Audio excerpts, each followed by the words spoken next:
को साक्षी बस्दिन। यदि कोही दोषी ठहर्छ अख्तियारले त्यसलाई प्रमाणित गर्छ भने पुण्य गौतम कसैलाई पनि म काँध थाप्ने पक्षमा जाँदैन। भत्केसो लाग्यो जहाँ भत्केसो हुन्छ त्यहाँ कृष्णवीर भन्दै रुँदै कराउँदै पनि हिँड्दैन। र अर्को कुरा पनि म तपाईँलाई भन्छु,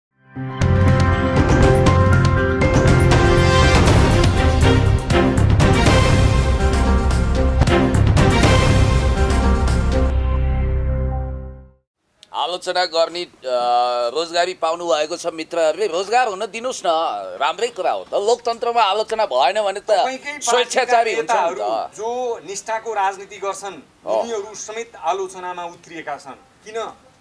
अब हुन्छ, पार्टीभित्र पनि लोकतन्त्र छ, लोकतन्त्रमा राय राख्न पाइन्छ, राय बजाउन पाइन्छ, आफ्नो मत राख्न पाइन्छ, अभिमत राख्न पाइन्छ। स्वच्छ छवि भएका मानिसको खडेरी हो तपाईँको पार्टीभित्र? स्वच्छ छवि भएको मान्छे खचाखच हुनुहुन्छ। स्वच्छहरूमध्ये असल असल छानेर पार्टीले जिम्मेवारी पात्र किन छानियो भन्नुस् त? विवादित भन्नाले को बालुवाटारको जग्गा आफ्नो नाममा नामसारी गर्ने व्यक्ति के उहाँ दुधले नुहाएको मान्छे हो? लोकतन्त्र मास्नको निम्ति बालुवाटारको जग्गाको हतियार बनाइएको छ। म तपाईँलाई एउटा कुरा स्पष्ट रूपमा भन्न चाहन्छु, तपाईँले कसलाई सङ्केत गर्नुभएको हो सिधा सिधा भन्नुहोस्। अर्थमन्त्री विष्णु पौडेल। अर्थमन्त्री विष्णु पौडेलज्यू भनेको एउटा लामो राजनीतिक पृष्ठभूमि बोकेर नेकपामा उत्तराधिकार सम्हाल्ने गरी अगाडि बढिरहेको एउटा कमरेड हुनुहुन्छ। उहाँको क्षमतामाथि 51 सालमा सुकुम्बासी हुनुहुन्थ्यो, अहिले आएर काठमाडौँमा के छ उहाँको थाहा छ तपाईँलाई? तपाईँलाई म दरबार जत्रो महल छ। होइन, एउटा कुरा स्पष्ट रूपमा भन्न चाहन्छु, उहाँले के भन्नुभएको छ भने म खुल्ला किताब जस्तो हुँ, म माथि छानबिन गरे हुन्छ। मेरो विषयमा लोकतान्त्रिक ढङ्गले म अभिमत राख्न चाहन्छु कि म नेकपाको महासचिव विष्णु पौडेल, कमरेड विष्णु पौडेल म माथि छानबिन गरे हुन्छ भनेर उहाँले स्पष्ट रूपमा श्वेत पत्र जारी गर्नुभएको छ। यसको विषयमा किन खुनखुतो? उहाँले के भन्नुभयो भने बालुवाटार जग्गा छानबिन सम्बन्धी जुन हल्ला भइसके पछाडि झुक्काइयो, फसाइयो। नाथे 4 आना जग्गा किन्दा त झुक्किएर फस्ने मान्छे कसरी यो देशको चाहिँ त्यत्रो त्यो ढुकुटी संरक्षण गर्न सक्छ? सोझा मान्छे फसिहाल्छ नि, मलाई पनि फसाउँछ। अरे बाबा सोझो एउटा कुरा म तपाईँलाई भन्न चाहन्छु, नेपालको अर्थमन्त्रीहरूमा सफल ट्र्याक रेकर्ड एन्ड हिस्ट्री बनाउने थोरै मान्छे मध्ये माननीय मन्त्री विष्णु पौडेलज्यू पनि हुनुहुन्छ भन्ने कुरा मैले सुनाउन पाउँदा मलाई एउटा हिसाबले भन्नुपर्दा सही सूचना प्रभावित गरेको महसुस हुन्छ। त्यसकारण तपाईँ पनि लोकतान्त्रिक आन्दोलनमा लागेको तपाईँलाई थाहा छ। देशी विदेशी प्रतिक्रियावादी षड्यन्त्रकारीहरूले छोडेका छौडा जस्तो कि थाहा छ मलाई, तिनका माइबापहरूको न्युजिल्यान्डमा कत्रो टापु छ, नेपाल किन्न आदि नेपाल किन्न सक्ने धन जम्मा गरेका छन्। राणाकालका लुटेरा, पञ्चायतका लुटेरा, मल्टिपार्टी डेमोक्रेटिक सिस्टमका लुटेरा, नेपाली काङ्ग्रेसका लुटेराहरू, अनि त्यसपछि स्वतन्त्र ढङ्गका कुरा गर्ने तर देशमा कुनै न कुनै रूपमा अराजकताको खेलोमेलो गर्ने युरिया हाल्ने ती तत्त्वहरूले अहिले कन्दनी कसेर नेकपा र यसको नेतृत्वलाई समाप्त पार्ने बाप बैरी जस्तो भएर फाँसीको फन्दा जस्तो भएर जाइरहेका छन्। यो एउटा कुरा म तपाईँलाई भनिदिउँ, अनुभव होक्जाको विषयमा जसरी कन्स्पिरेसी थ्योरीले काम गर्यो अल्बानियामा, यो कुरा तपाईँलाई थाहा छ। अडिट फर्मुला भन्दै बिपी जस्तो सुनाम धन्ने नेता जसलाई हामी अहिले पनि मान्छौँ, प्रजातान्त्रिक आन्दोलनको उहाँ मसिया हो भनेर हामीले भनिरहेका छौँ, गणेश मान्जीलाई आदर कदर गर्छौँ, फरक पार्टी भए पनि स्वयं बिपी बाबु समेत म फर्सी है भनेर पुष्पलाल ज्यूस भन्नुभएको छ अडिट थ्योरीको विषयमा। अब यो लम्बेतान व्याख्या नगरौँ, नेपालमा अहिले अडिट फर्मुला लागू गरेर नेकपा जसले 374 वर्ग किलोमिटर भूगोल समेटिएको महान नक्सा जारी गर्यो, सी जिनपिङको भिजिट गरायो, नेपाललाई समृद्धि र विकासको तर्फ अगाडि बढायो, नेपाली काङ्ग्रेससँग हातमा हात काँधमा काँध मिलाएर लोकतन्त्रको रक्षा गर्नुपर्छ भन्ने मान्यता राख्यो।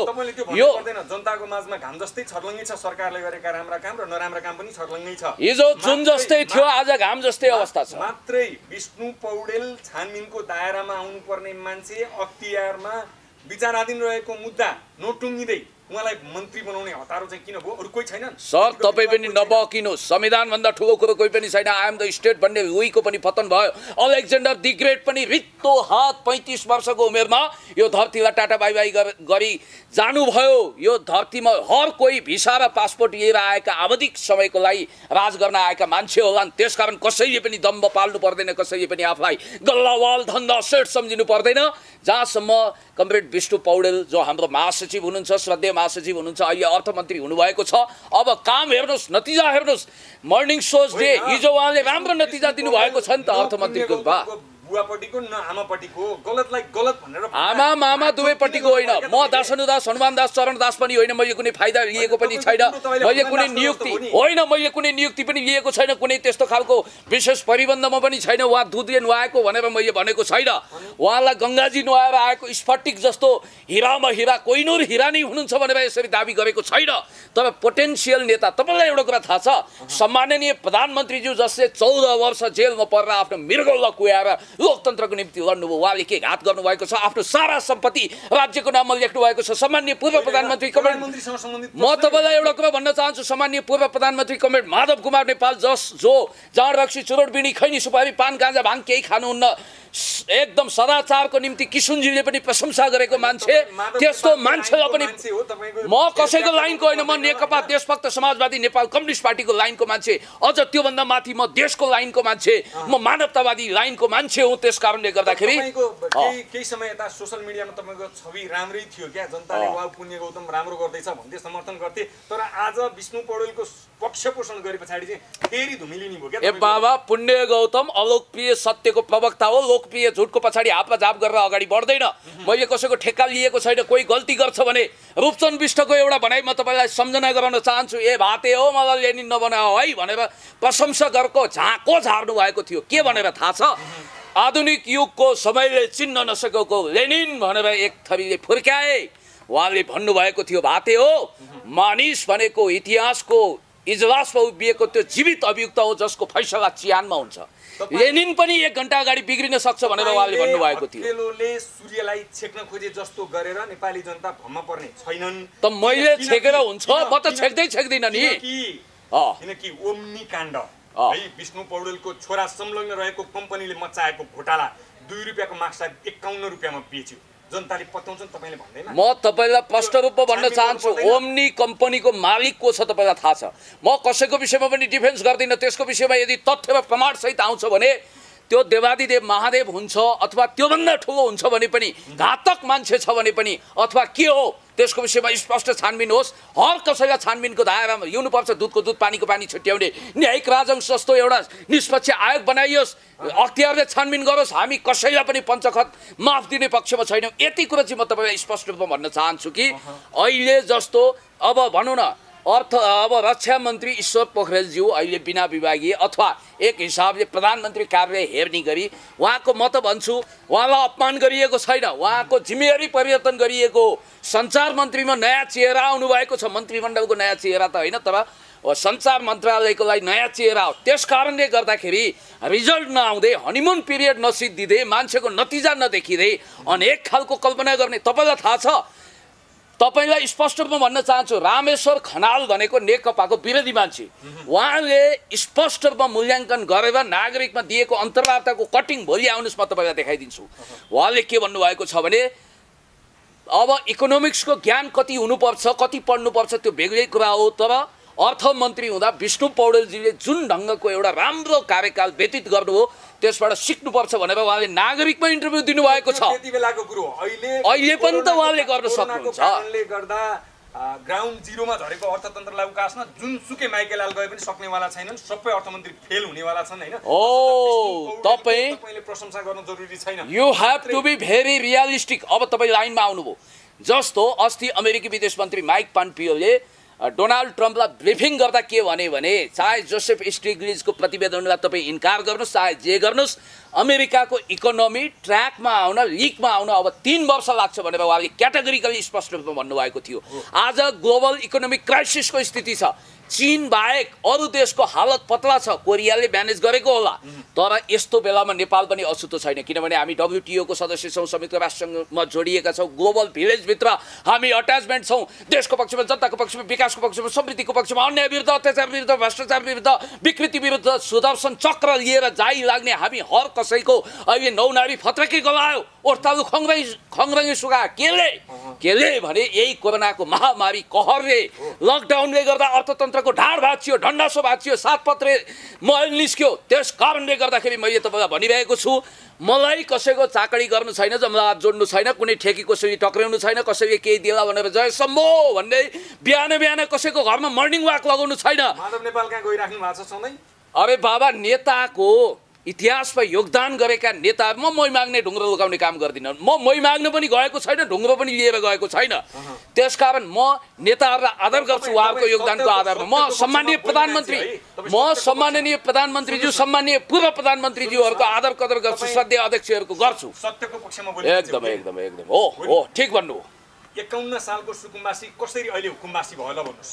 तपाईँलाई म एउटा कुरा भनिदिउँ, कुनै समय मानिसहरू गरिब थिए होला, ती सधैँ गरिब रहन्छन् भन्ने जरुरी छैन। उनीहरूका पिता पुर्खा हुन्छन्, उनीहरूको पुर्ख्यौली धन हुन्छ, आफन्त हुन्छन्, छोरा भाइहरू हुन्छन्। व्यवसाय पेशा के हो, आम्दानी गर्ने स्रोत के हो भन्नुहोस् त। तपाईँ एउटा व्यक्तिमा केन्द्रित भएर अर्थमन्त्री भाषण तपाईँलाई थाहा छ होइन खुम्बहादुर खड्काको आर्थिक अवस्था के थियो? चिरञ्जीवी वाग्ले खोर्सानी माइलो भनेर कसैले अपमान गर्थ्यो होला।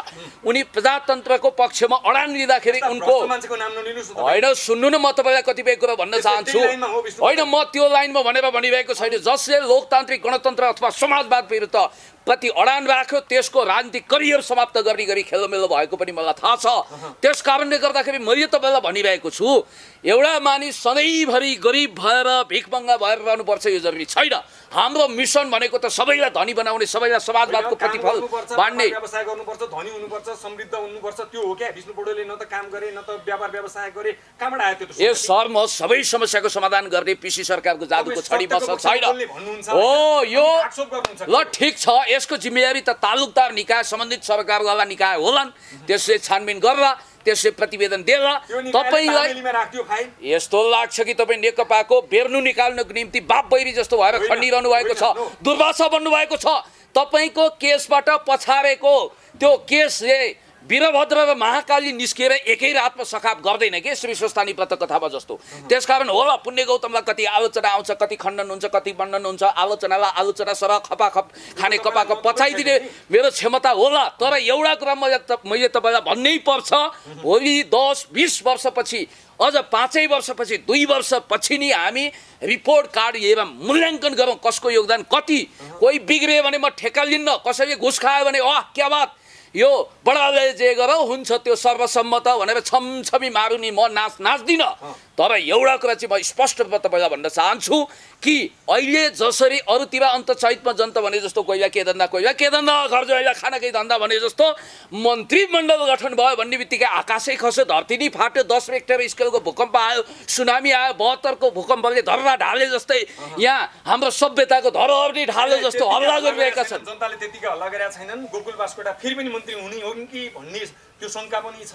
भनेपछि विवादित पात्र नै किन चाहियो प्रधानमन्त्रीलाई, किन त्यति धेरै प्यार भन्ने मात्रै प्रश्न हो। हो यो कुरा वास्तवमा भन्ने हो भने सम्माननीय प्रधानमन्त्रीज्यूको कानमा परे राम्रै हुन्छ।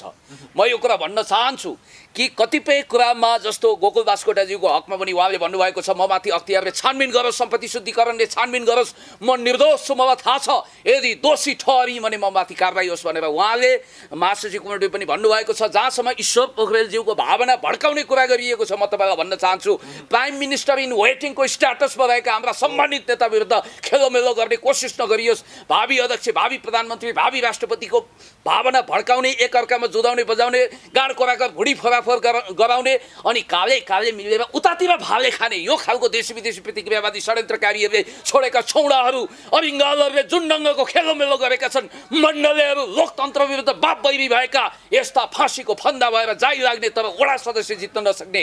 म त भन्छु कहिले सासूको पालो कहिले बुहारीको पालो, लोकतन्त्रमा के विकल्प छ? नेकपा तपाईँलाई मन पर्दैन, नेपाली काङ्ग्रेसलाई भोलि भोट हाल्दा ब्यालेट बक्सबाट जिताउन सक्नुहुन्छ। कमसेकम मेरो दृष्टि क्षितिजमा 10 वर्षको लागि प्रतिपक्षी हुने अनुभव प्राप्त गर्ने सौभाग्य नेपाली काङ्ग्रेसले अब बटुल्दैछ।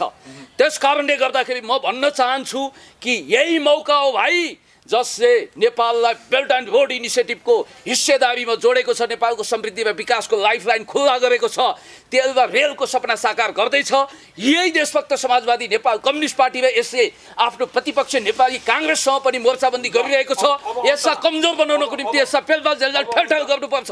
सामदाम दण्डभेद नीतिको आधारमा यसलाई समाप्त पार्नुपर्छ भनेर क्रिया कसम खाएका भीष्म प्रतिज्ञा गरेकाहरू ठहरै जानेछन्। एमसीसी पास गर्नका लागि अमेरिकी विश्वास पात्रको रूपमा चिनिएका विष्णु पौडेललाई अर्थमन्त्री बनाइयो। उनकै प्रस्तावमा एमसीसी पास हुँदैछ। तपाईँ एमसीसीको कट्टर विरोधी, के गर्नुहुन्छ? अब तित्राको मुखै बैरी भनेर भने पनि भन्नुहोस्। म एउटा कुरा भन्न चाहन्छु, मिलेनियम च्यालेन्ज कर्पोरेसन भनेको मुन्द्रेको कमेडी क्लब होइन। ख्याल राखियोस्, मिलेनियम च्यालेन्ज कर्पोरेसनका घातक बुदाहरूलाई हामीले नहटाइकन त्यसलाई टेबल गर्नु हुँदैन भन्ने हाम्रो भविष्यवाणी एक हिसाबले साकार भएको छ। सर्कसको बाघ जस्तो दारा नङ्ग्रा फाङलाङ फुङ्गो बनाउनु पर्छ हो नेपाली काङ्ग्रेस। यो एमसिसी जतिखेर पनि पास हुनै पर्छ। नाइ मलाई त्यही केटी चाहिन्छ शैलीमा उफ्रीताफ्री गर्दैमा एमसिसी जस्ताको तस्तै पास हुँदैन। जहाँसम्म युवराज खतिवडाजीको कुरा छ, उहाँले अन्तर्राष्ट्रिय मुद्रा कोष, WTO, वर्ल्ड ब्याङ्क, युनाइटेड नेसनमा राम्रोसँग बुझ्नु भएको होला। यहाँ त कस्तो भने अब नपढेको मान्छे अलिकति कम कूटनीतिक अनुभव भएको राजनीतिक लाइनबाट आएको मान्छेलाई नियुक्त गर्यो भने ल हेर हली गोठाला हिजो उहाँ बाँदर लड्ने भिडमा नाक ठोकिने भिडमा फ्याङ्लो झोला बोकेर हिँडेको यो पाखे अहिले राजदूत भयो भन्छन्। अनि त्यसपछि योग्यता क्षमता भएको डक्टरेट गरेका मान्छेहरू गयो भने चाहिँ अनि आपत्ति गर्छन् चिट पसिना। Right man in right place. ठिक छ, उहाँले एमसिसी को बारेमा लभिङ गर्नुभयो भने त्यतिखेर भनौँला। सुन्नुहोस् है, डाक्टर युवराज खतिवडा माइक्रो इकोनोमीमा पिएचडी गर्ने नेपालको पहिलो मान्छे हो। उहाँले जति नेपालको अर्थतन्त्रलाई सूक्ष्म रूपमा अरूले अध्ययन गर्न सक्दैन भनेर भन्छन्, तर उहाँ अर्थतन्त्रसँग जोडिएका ठुल्ठुला ठाउँमा प्रमुख ठाउँमा पटक पटक बस्नुभयो। तर उहाँको कार्यकालमा अर्थतन्त्रले उकालो लाग्न सकेन, स्थिर भएर बस्यो। जहाँको चाहिँ पढेका मान्छे अर्थमन्त्री हुन् अथवा माइक्रो इकोनोमीमा पिएचडी गरेका मान्छे अर्थमन्त्री हुन्, खासै फरक परेन। अन्तमा बताउनुहोस्, अब यही अवस्थामा रहिरहँदा जनताप्रति बढेको जुन वितृष्णा छ, जुन आक्रोश छ, यसलाई राज्यले कसरी सम्बोधन गर्नु पर्ला र अब बहुत सही लाइन तपाईँले सम्झाउनुभयो। प्रश्नप्रति घनगोपीमती, किनभने तपाईँलाई यो कुरा पनि थाहा छ माइक्रो इकोनोमिक्समा पिएचडी गरेका युवराज खतिवडाज्यूले को कार्यकालमा कुनै पनि भ्याट छल्ने, कर छली गर्ने, धन्दा सेट गल्ला वालले ढिम्किन पानी पाएन। उहाँले सम्पत्ति जोड्नु भएन, आफ्नो एउटा क्लिन इमेज बचाएर राख्नुभयो भन्ने कुरा पनि तपाईँलाई थाहा छ हो। म यो कुरा मान्छु कि राजनीतिक कर्मीले नै अर्थ मन्त्रालय ह्यान्डल गर्ने, उहाँलाई त्यो right man in right place अन्तर्गत पहिल्यै राजदूत नियुक्त गर्नु पर्थ्यो भन्ने मेरो मान्यता हो। र विष्णु पौडेल राइट म्यान होइन भन्ने आलोचना भइरहेछ, तपाईँ ढाकछोप गरिराख्नु भएको छ। बाबा, राजनीतिक गर्ने मान्छेले मन्त्रालय चलाउँछ भन्ने कुरोमा डिबेट छैन, डाउट छैन। मधुर भण्डारकर 6 क्लास फेल तर बलिउडको सबैभन्दा राम्रो फिल्म दिने मान्छे उनी थिए नि त। पहिला त उनको आलोचना गरे, पढाइले मात्रै हुँदैन। म तपाईँलाई भनिरहेको छु, master in none, master in none, jack of all टाइपको यो कच्चा ज्ञानको पण्डित हुनु पनि मलाई छैन। कुरा के हो भने अर्थमन्त्रीको रूपमा अब हाम्रो युवराज खतिवडाज्यूको कार्यकाललाई म वास्तवमै भन्ने हो भने उहाँले आफ्नो क्लिन इमेज बनाउनु भयो, छवि जोगाउनु भयो भनेर भन्छु। र अमेरिकाको लागि राजदूत नियुक्त गर्दा यो कुनै प्रधानमन्त्रीको कार्यकारी पद पनि होइन, त्यसको लागि उहाँले डिजर्भ गर्नुहुन्छ। जहाँसम्म मलाई लाग्छ मिलेनियम च्यालेन्ज कर्पोरेसनको विषयमा उहाँले पार्टीको लाइनभन्दा दायाँ बायाँ जानुहुने छैन। अन्तर्राष्ट्रिय डिप्लोमेसी उहाँले फरेन पोलिसी इन्टरनेसनल रिलेसन बुझ्नु भएको छ।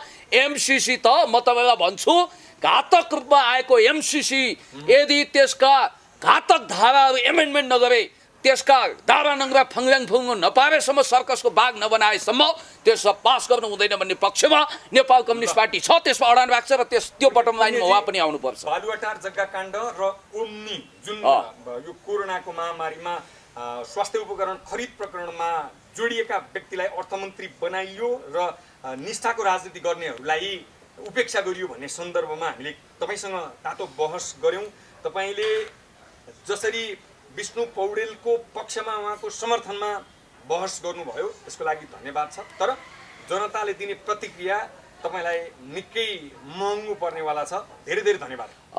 तपाईँले मलाई कोच्याउनु भएको खा नखाए घिच शैलीमा कोच्याउनु भएको यो अन्तिम झटारोलाई यो विष लड्डुलाई म स्वीकार गर्दिनँ। म स्पष्ट रूपमा भन्न चाहन्छु कि म कुनै पनि व्यक्तिको गल्ती कामको यो फड्के किनाराको साक्षी बस्दिनँ। यदि कोही दोषी ठहर्छ, अख्तियारले त्यसलाई प्रमाणित गर्छ भने पुण्य गौतम कसैलाई पनि म काँध थाप्ने पक्षमा जाँदैन। भत्केसो लाग्यो, जहाँ भत्केसो हुन्छ त्यहाँ कृष्णवीर भन्दै हृदय कराउँदै पनि हिँड्दैन। र अर्को कुरा पनि म तपाईँलाई भन्न चाहन्छु, एउटा राजनीतिक कर्मी जसले जान अनजानमा कुनै कमजोरी गरेको हुनसक्छ त्यसलाई गोवर्धन पहाड उठाउने श्रीकृष्णजीले गोवर्धन पहाड फ्यात्त फ्याँकिदिए जस्तो गैर जिम्मेवार ढङ्गले स्केप गर्दैन। र म यति कुरा भन्न चाहन्छु कि कुनै पनि व्यक्तिको अग्नि परीक्षा तब सुरु हुन्छ जब उसले मन्त्रालय सम्हाल्छ राजनीतिक कर्मीले। यो कुरा पक्कै हो। उहाँको हातमा एउटा ठुलो जिम्मेवारी आएको छ। म सम्माननीय हाम्रा प्रधानमन्त्रीज्यू, मन्त्रीज्यू, ईश्वर पोखरेलज्यू, विष्णु पौडेलज्यू सबैलाई शुभकामना दिन चाहन्छु। नवनियुक्त मन्त्रीलाई पनि बधाई दिन चाहन्छु। तर यहाँहरूले जनताको आशा भरोसा विश्वास बमोजिम अगाडि बढ्नुपर्छ, अगाडि बढिरहनु हुनेछ मैले आशा गरेको छु।